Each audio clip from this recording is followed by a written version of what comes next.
Good evening, and thank you for joining us.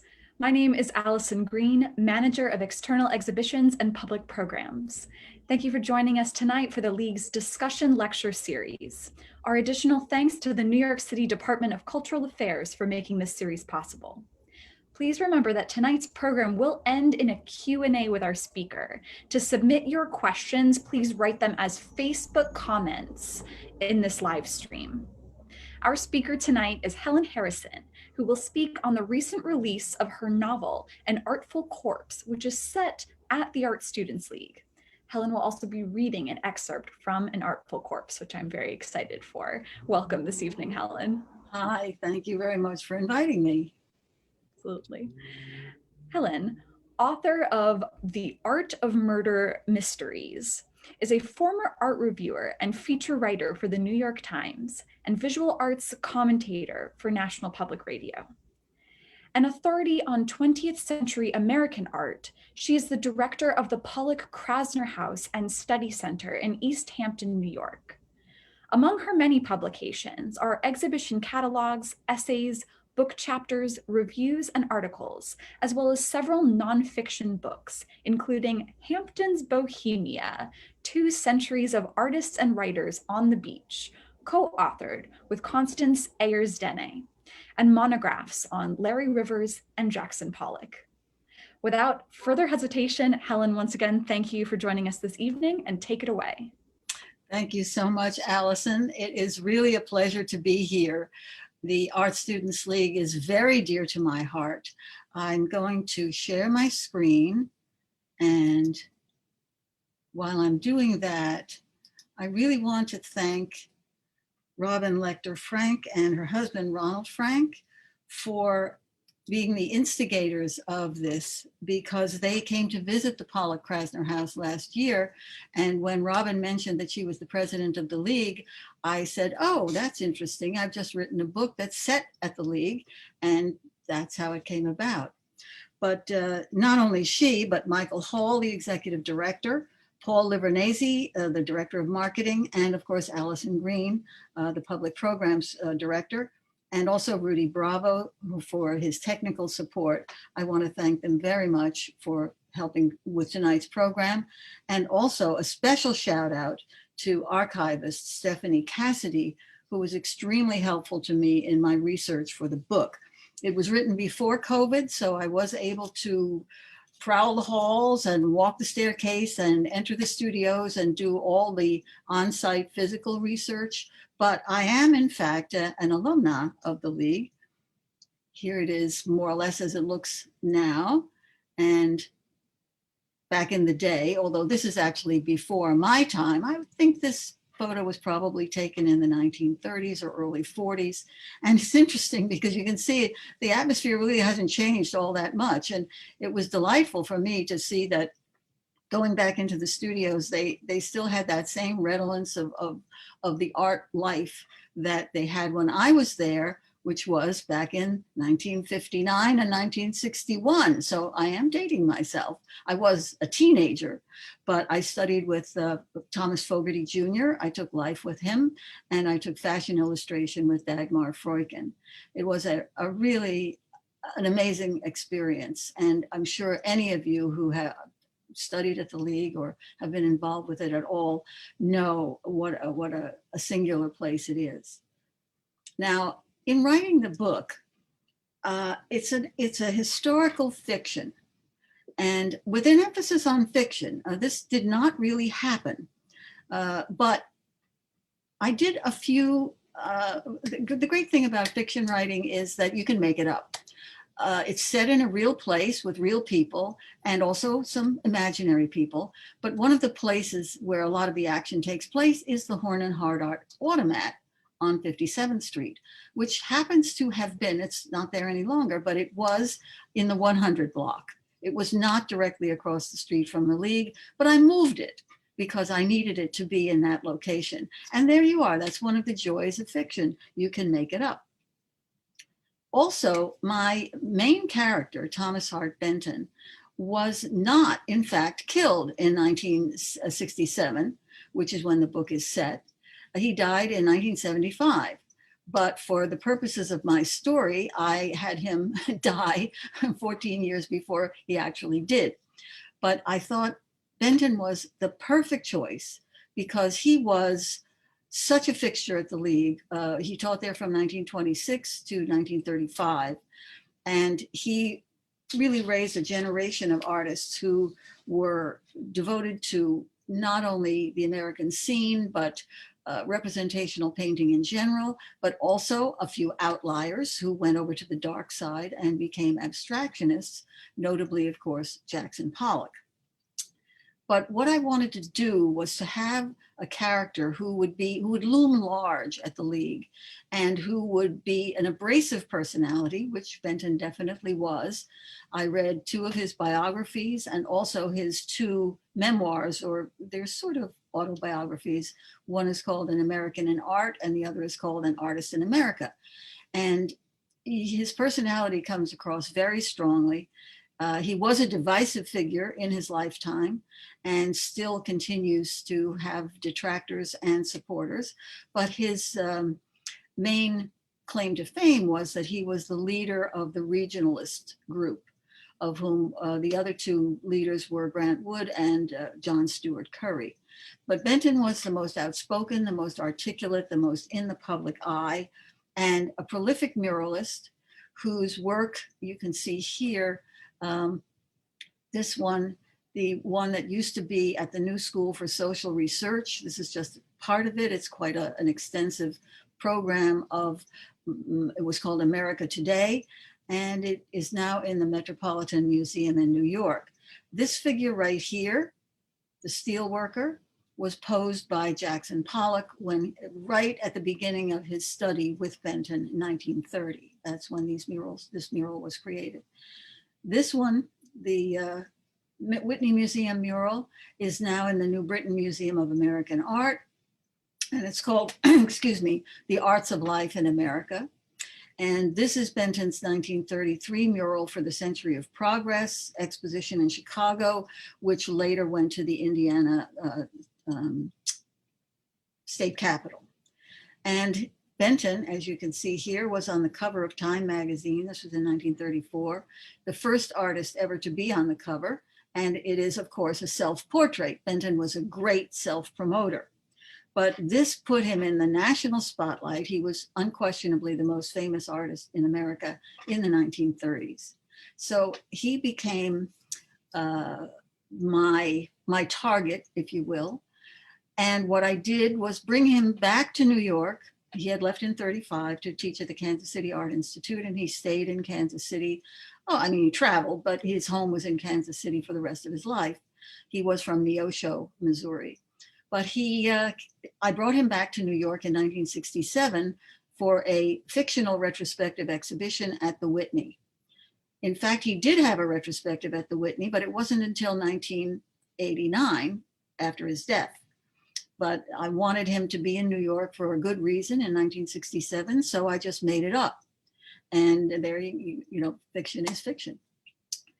So when he comes to New York, of course, he comes to visit the Art Students League.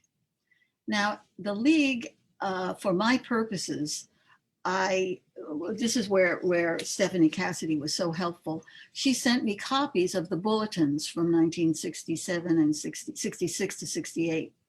So I knew who the teachers were. I knew what classes were given on what days. And I really wanted to use as much as possible the actual personnel, the actual schedules, and build the narrative around that. So I chose as my primary professor, Ed Lanning. Edward Lanning was a muralist. He had extensive experience on the WPA and then went on to have a very well-known career as a figurative muralist. And he taught at the League from first, right after he was a student in the early 30s when Benton was teaching there. He taught for 1 year, I think it was 31 to 32. Then he went away and did other things, and he came back in 1952, and he taught at the League until 1975. So he was a well-established, very popular teacher, and I had him be the person who invited Benton to come and visit the League after all these years of absence. In the class, in Ed Lanning's class, are my two main fictional characters, a young man named Timothy Juan Fitzgerald and his girlfriend, Ellen Jameson. They meet in class, they fall in love, and their relationship kind of threads through the book. But Benton was invited to Ed Lanning's class. He accepted, and I'm going to read a little passage. The excerpts that I'm going to read are ones that are specifically League related. There are a lot of other locales in the book, which I'll go into as well. But I wanted to set the scene with Benton's visit to the classroom, where there's a model on the stand. His name is Wally, and there are a number of students in the class doing their sketches, paintings, whatever. It was a painting, drawing, and composition class. So when Benton shows up, he comes on very strong. He gives them a lecture about the Vietnam War and how much he's in favor of it and his antagonism to people who are against it. And then he starts looking around the class. He says, "Anyway," says Benton, striding toward the center of the room, his heavy boots resounding on the bare wood floor, "I'm not here to talk politics. Don't want to get riled up. Truth is, I'm feeling nostalgic. Ain't been back to this drafty old barn in decades. It's over 30 years since I packed up and put New York behind me with no regrets. But me and the boys, we had some great times here. Yes, sir. Great times in and out of class."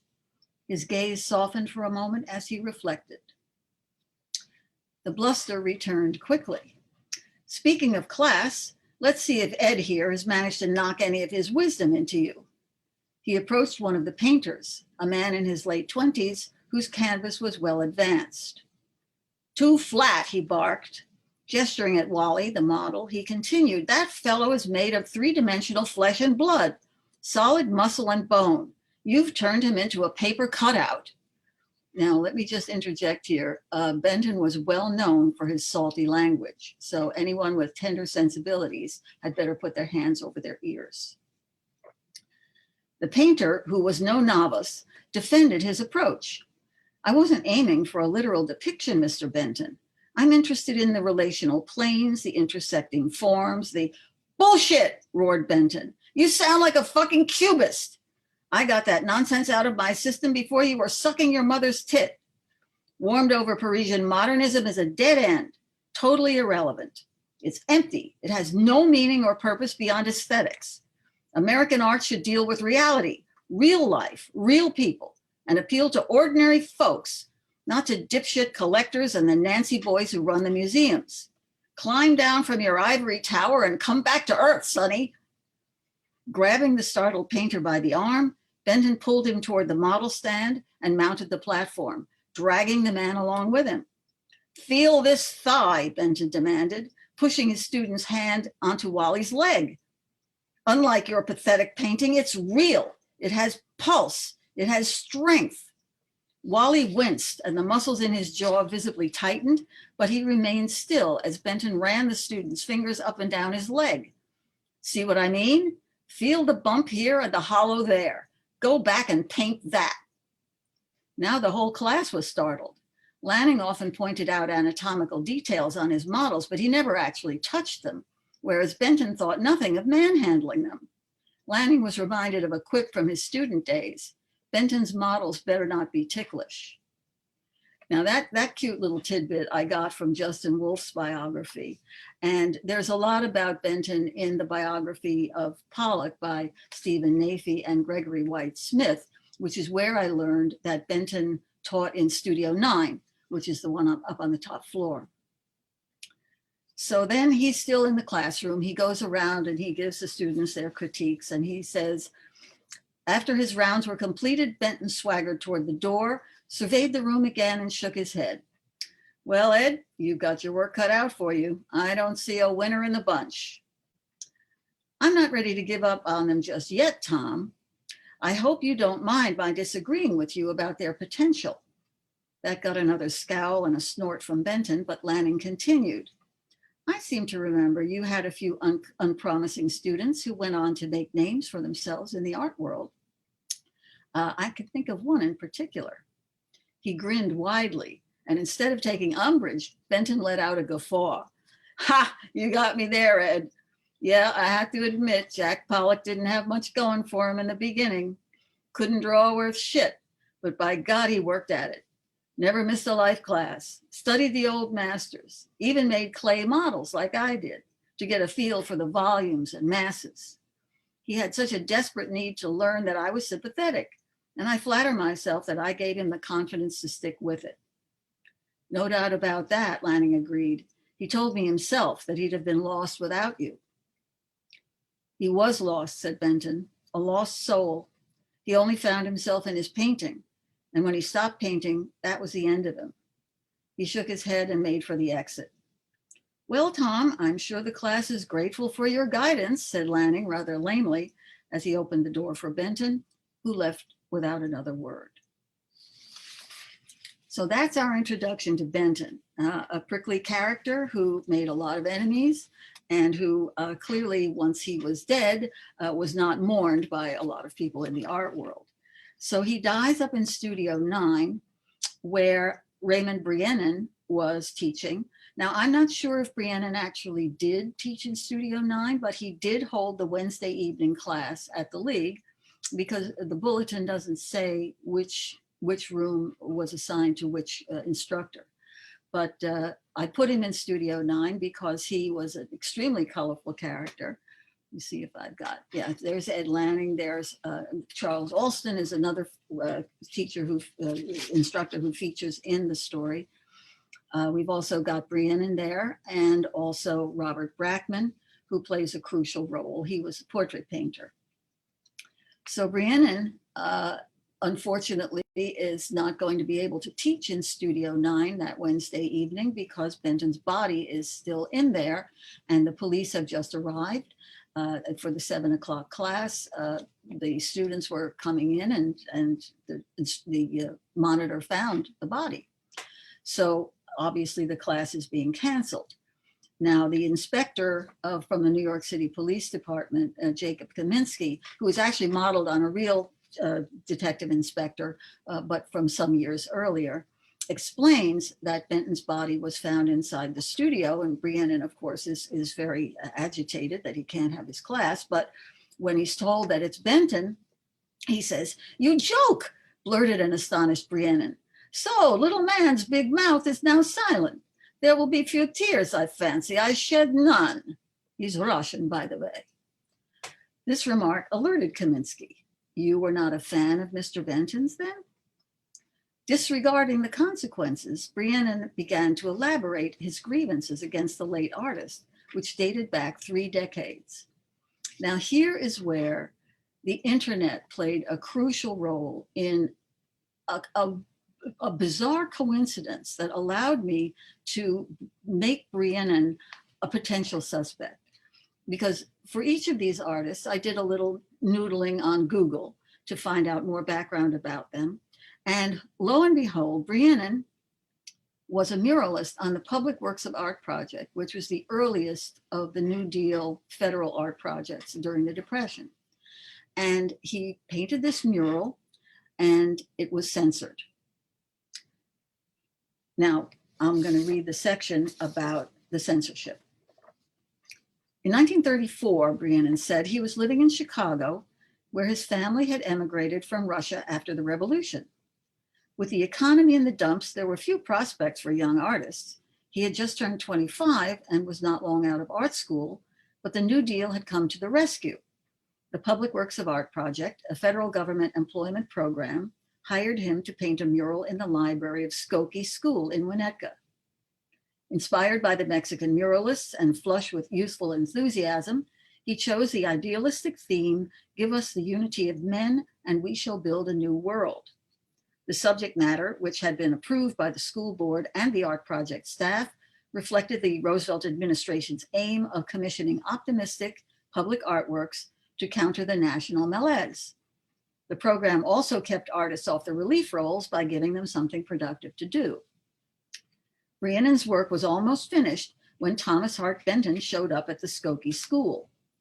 Thanks to the nationwide publicity generated by his latest mural, which I showed you, a sweeping historical panorama for the state of Indiana pavilion at the Century of Progress Exposition in Chicago, which is right outside, Skokie is right outside Chicago, where he was holding court, he was the most famous artist in the country.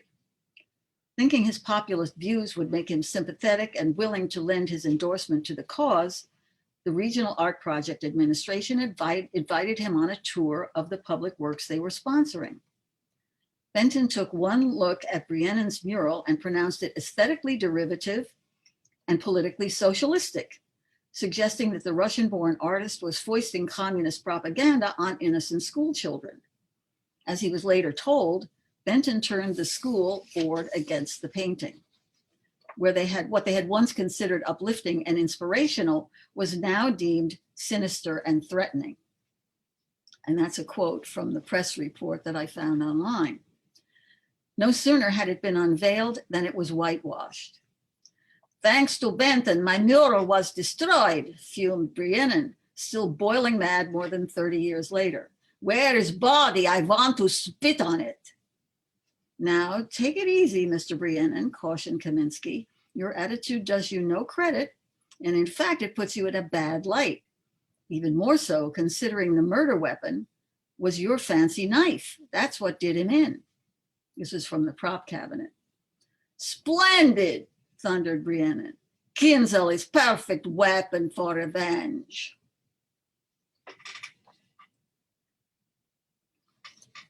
Now, we also have, I should mention that Breinin's mural actually was censored, as it was described in the press report that I found online, but Benton had nothing to do with it, even though he was nearby at the time. And that was the amazing coincidence that he was, in fact, in Chicago when Breinin's mural was censored. So he could have been a party to it, but as far as the press report went, he was not mentioned, he wasn't involved, but it was just such a wonderful coincidence that I could not resist having him. This, of course, created the antagonism between him and Benton and Breinin. So after the murder, Stewart Klonis, who was the longtime director of the Art Students League, asked his friend Lloyd Goodrich for advice. Now, Klonis was I don't know how many of you attended the League when Klonis was there, but he was a student at the League in the 20s, from 1927 to 1933. But he had a background in business. He was a businessman, but he took classes at the League, and he joined the board in 1934, which is the absolute rock bottom of the Great Depression, and the League was about to go under. It was in dire financial straits. And thanks to his business background, he helped to balance the books and get them out of the terrible hole that they were in, which for his efforts, they elected him president in 1937. And then after the war, he became the executive director in 1946 and retired in 1980. So this is a guy who spent all of his mature life involved with the League in one way or another. He was the director when I was there, and his amazing financial acumen was really responsible in part for saving the League when it was in its worst financial situation ever. But after the war, a lot of artists, young men and women, came back to study on the GI Bill, which was a real financial shot in the arm for the League. So it was doing quite well. And of course, during the Vietnam era in the 60s, they were getting veterans as well. So that was also very helpful. And the war itself and its the responses to it in New York in 1967 was a particularly turbulent year for war protests, is one of the important backdrops to the story. Goodrich, oh, by the way, in addition, all these people are League alumni. So they all have a very personal interest. Goodrich, who was at the time the director of the Whitney Museum, was an Art Students League. He attended classes there. from 1913, I think, until 1918. And he was the founding curator of the Whitney in 1930 when Gertrude Vanderbilt Whitney established it. So he was associated with the Whitney right from the get-go. And he became an associate curator in the 40s and then associate director in 48 and the director from 1958 to 68. So again, here's someone with a lifelong involvement, and the two of them are, well, Klonis, of course, is trying to figure out how to deflect the bad publicity and how to explain what was going on, because obviously someone who knew the building and who possibly was even a student or an instructor at the League was responsible for killing Benton. So it happens that, as I mentioned, I created this fictional retrospective for Thomas Hart Benton at the Whitney. And one of the things that I have Benton do is go into the museum and give these impromptu critiques or tours of the exhibition. Who does he encounter in the museum but Andy Warhol and his entourage, who have a run-in with Benton. And I'm going to describe how Klonis responds to this. Benton, of course, his personality was such that he was not in favor of someone like Warhol and the kind of outrageous antics that his group was responsible for. And he took umbrage with their presence in the gallery and almost came to blows, virtually attacks them, which he was known to do, not necessarily with Warhol. Klonis was taken aback. Good God, Lloyd, it sounds like the man was out of control. I know the exhibition put a lot of pressure on him, and of course the largely negative reviews didn't help, though the coverage seems to have stimulated attendance. He must have felt threatened by anyone who might challenge his position. Did the Warhol crowd do anything to provoke him? So here's Goodrich speaking. On the contrary, that's what's so curious. Andy was very respectful. You know how he can be, sort of gee whiz about things, and you do wonder if he's sincere or if it's some kind of ironic act. But on the face of it, he was being complimentary. The guard told me Andy didn't know at first that Tom was in the gallery. He went over to one of the paintings and said something like, "Oh gosh, isn't that beautiful? Look at the pretty colors. Aren't the flowers pretty?" He had his flock around them, and they do attract attention. So they were distracting people from Tom's monologue. Tom told them to pipe down, and that's when he recognized Andy. It went downhill from there. This account made Klonis wonder if Benton's killer might be an outsider. You'd better tell the police about that incident, Lloyd. Whatever you may think of Warhol or his art, there's no question that some of the people around him are unsavory. Any one of them could have come in here and assaulted him. Some of them may even be former League students familiar with the building. Goodrich was skeptical. How would someone get him up to the 5th floor? What was he doing up there between classes anyway? As I recall, there's only one studio on that floor, and it's usually empty when there's no class in session. I don't think that would have been difficult, replied Klonis. Studio 9 was Benton's old classroom. He called it the penthouse, the penthouse, top floor for the top artist. He was up there several times during the past few weeks, dropping in on whatever class was in session. Charles Alston, who's been there 5 afternoons a week, apparently didn't mind, nor did Bob Brackman, who has the morning class. He started teaching there back in Benton's day. I think they got along fine. Ray Breinin, on the other hand, threw him out. He told us so himself. There's a history of animosity there, and he's definitely a suspect. So those are some of the scenes that revolve around the League itself. But of course, there are lots of other locations, one of which is Warhol's factory, because with the Warhol crowd implicated, there's a question of whether or not one of them might have been responsible. So one of my fictional police officers goes and tries to nose out whether or not there's anybody who might, in fact, one of the Warhol entourage actually threatened Benton. And it's Valerie Solanas, who is the woman who actually wound up shooting Warhol the following year. So once we get her in the picture, then the police have to investigate. So they go up to the factory, and we have a nice scene set in the factory, which Bob Colacello, who wrote the biography of Warhol and wrote a very generous blurb for me on the book, said that he felt I had gotten it pretty right. Then you've also got the backdrop of the war and the war protesters, the War Resisters League, and the quite, as you can see from these publicity shots, quite massive protests in the streets in 1967 and 68. This clearly set the stage for antagonism to Benton and his very right-wing views, and also gave me a perfect way to have one of the suspects, in fact, the primary suspect, to have a dispute with Benton and then disappear because he got drafted, did not want to go, and was spirited out of the country. So this is a turbulent period in New York history that was tailor-made for the kind of conflict that I wanted to set up in the book.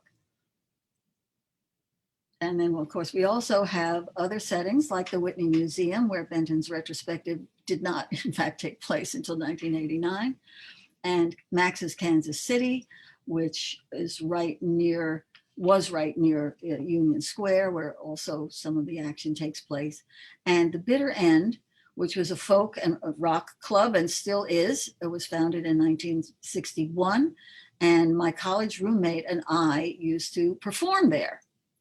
And it's a wonderful, I haven't been there in many years.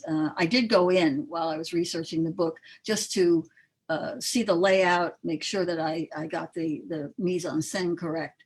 But I haven't been back to any performances in a very, very long time. But we had a great time there, and we met some wonderful people. All the folkies from the 60s were there. But it was a place where Benton shows up. I have to have him meeting these people in real settings, but in fictional situations, so that they can interact. And that's why I took them to Max's Kansas City and to the Bitter End. And these are some of the sources that I used. As I mentioned, Benton wrote 2 autobiographies. The first one, An Artist in America, came out in 1937.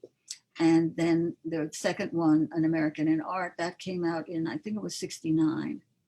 The biography by Justin Wolfe, and also this wonderful memoir of the Bitter End by Paul Colby, which I found online, really it's tremendously colorful, and a lot of things that I had forgotten about the club that were very helpful. And Warhol's own memoir, The Popism, was also very, very useful. So it's the kind of thing that, this is the third of my mysteries. I normally, all the other books that I've written have been factual, or at least as factual as I could make them. But I decided to kind of try to spin some of these stories and use the real settings for fictional situations, mix real characters with fictional characters. So it's it's an amalgam. The first one was set in 1943, and that's called An Exquisite Corpse, based on the surrealist parlor game. The second one was set in 1956, and it's a reimagining of Jackson Pollock's automobile accident. And then this is the third one, which has just come out in March. And I hope that you will read and enjoy all 3 of them, but particularly those of you associated with the League will find something intriguing in this one. So I would be very happy to answer questions, or if you have comments, I would love to know what they will be. Right. Well, Helen, thank you so much for sharing not only the context surrounding your work, but also for reading an excerpt or two for us. It's really a lot of fun. So before we open it up to audience questions, I'll remind our audience, we'll have about 10 minutes at this point for the Q&A. So go ahead and drop your questions as Facebook comments right on this live stream. So Helen, I'd like to take us back to the introduction of your talk just for a moment for folks who may have joined us a few minutes in. Knowing that your professional background has been as a historian and a writer of nonfiction, could you elaborate a little bit on what led you to fiction writing? And if it is, currently the thing that you plan to continue doing, do you still go back and forth between them? Well, if people have asked me this, well, what possessed you? Why on earth did you start writing fiction? And I honestly can't remember what it was that prompted me, but I do read mysteries. In fact, when I travel back and forth from where I live in Sag Harbor to the city, we ride what's called the Hampton Jitney, which is a coach service. And I like to call them mysteries my jitney books because I'll read half on the way in and half on the way home. And I guess I just thought maybe I could give it a shot myself. And this is quite a few years ago. The first one came out in 2016. And I just thought that the Surrealists would be a perfect vehicle for some shenanigans and goings on during the war in New York when they were exiled. And there's such colorful characters that it made for a very lively plot, because there are a lot of lively people involved. But I don't know, it's just something I decided I'd try my hand at. Absolutely. And speaking of the inspiration that got you started writing with fiction, we have an interesting question from Marie tuning in from Brooklyn. Did you think of instructors as characters while you were studying with them? And in general, do you think of the people you interact with as characters who might be inspirational fodder for your fiction writing? Well, as a teenager studying at the League, I wasn't really thinking about fiction writing. I was planning to become an artist. But I have to say, Fogarty, not colorful. No, he was just a pretty basic instructor. He was very good, but but Freuchen, what a character she was. She was terrific. And I will never forget her striding around the classroom where she would smoke Balkan Sobrani, the black cigarettes. I thought that was so chic. And she was Danish, and my family is Danish too. But she was a fascinating person and a wonderful fashion illustrator, a real professional. See, that's the thing about the League, is that the instructors are art professionals. So if you wanted to become a fashion illustrator, you would go and learn from another fashion illustrator. And she was definitely on my character list. Definitely. And speaking to the sort of colorful nature of these characters, Louis from the Bronx asks if you could pick a current actor to play your main character, who would it be? And I'll even add to that. Do you have any? I would say to play Benton, Joe Pesci. Oh, yeah. He's got the mouth.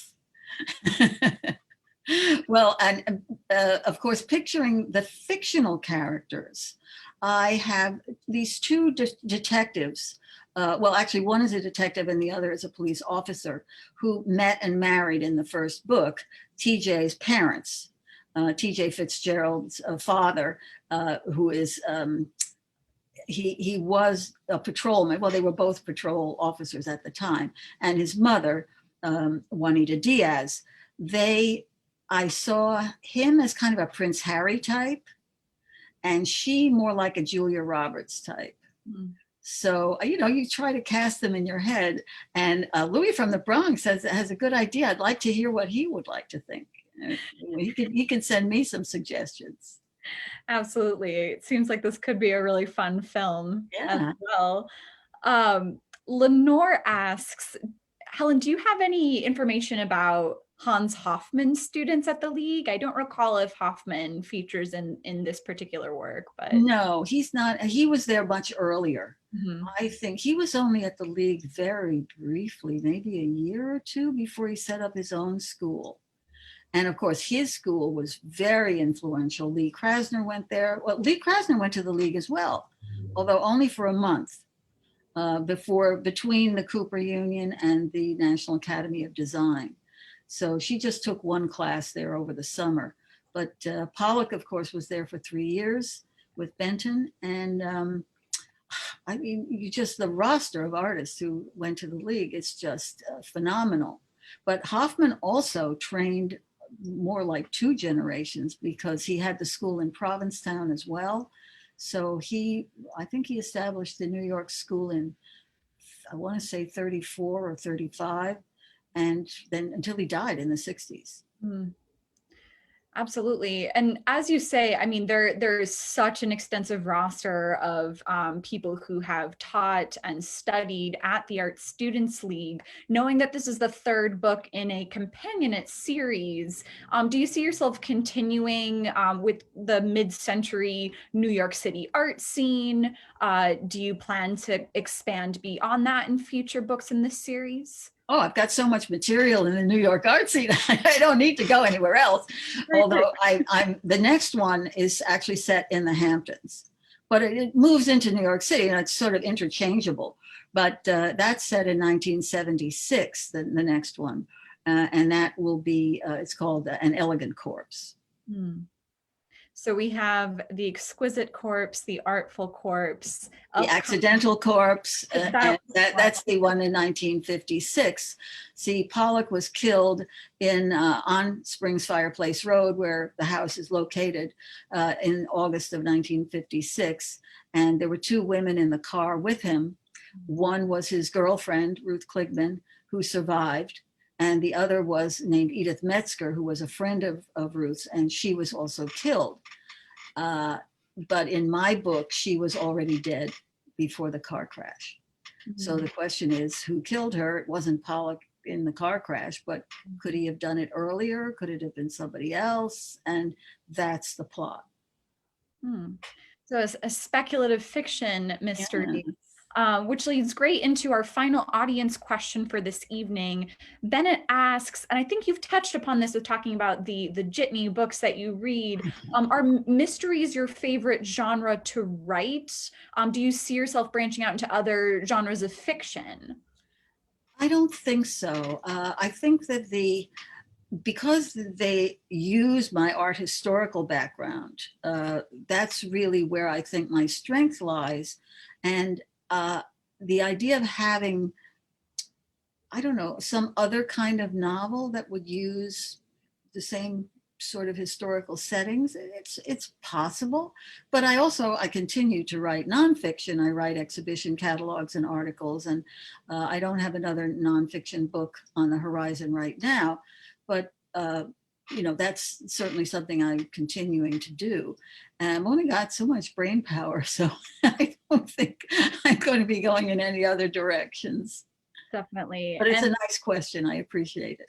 Yeah, and those of us who read art historical fiction, it seems to me that the mystery element sort of comes into it pretty naturally because it has so much to do with exploring and decoding the past, thinking about authors like Tracy Chevalier and A.S. Byatt, etc. So that mystery is so well suited to the setting.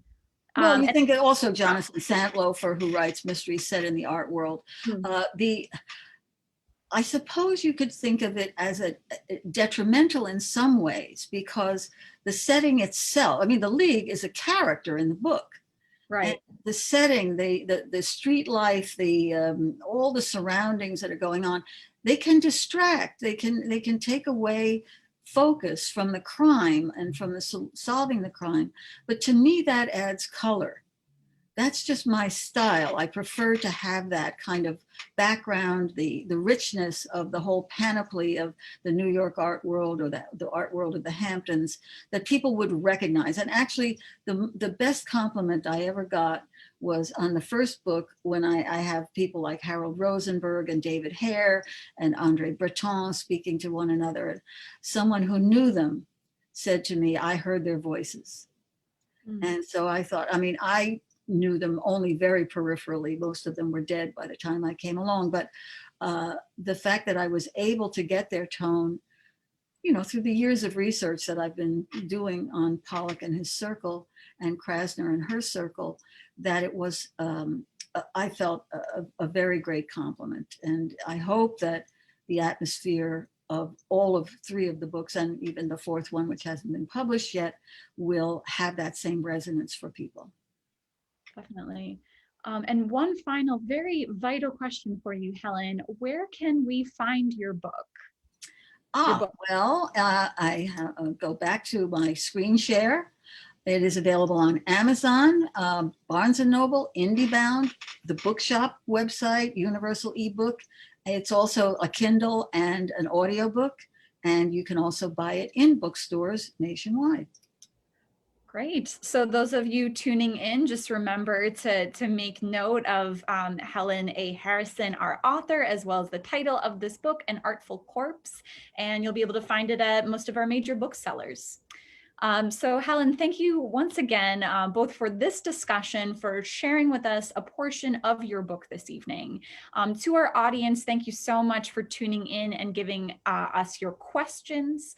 Learn more about Helen's work by visiting her website, which is www.helenharrison.net. Also, stay tuned for information on where you can find a recording of tonight's program. As well, do stay tuned for announcements on our upcoming public programs. You can see what's next on our calendar by visiting us online at theartstudentsleague.org and following us on Instagram at ASLNYC. Helen, once again, thank you so much. And to our watching audience, thank you. Wishing everyone a great rest of your evening. My name is Allison, and as always, stay healthy.